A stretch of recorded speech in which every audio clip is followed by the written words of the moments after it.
Түп сана кітабынан үзінді.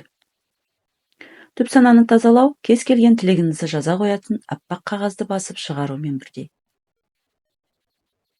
Өйткені тазалау процесі түп санаңызға жылдар бойы шегеленіп қалған негативті сәттерді, сол сәттерге байланысты туындаған көңіл күйіңізді тұтастай сыртқа шығару.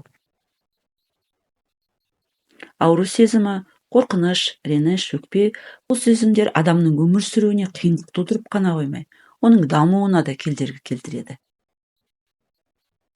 Мұндай негативті эмоциялар адамның энергетикасын бұзады, тіпті созылмалы аурудың туындауына себепші болады. Ауырлықтан құтылудың ең бірінші жолы медитация жасау тәсілі. Түп санадағы ой жазған кезде шығады. Жазу деген сөз, қазу деген сөз. Ақ қағазға жазған сөзіңіз ойыңыздың мазмұны. Түп сананы тазалап алу арқылы өміріңіздің кез келген сәтінде кездесетін кедергілерді, мәселелерді шешуді өз қолыңызға аласыз.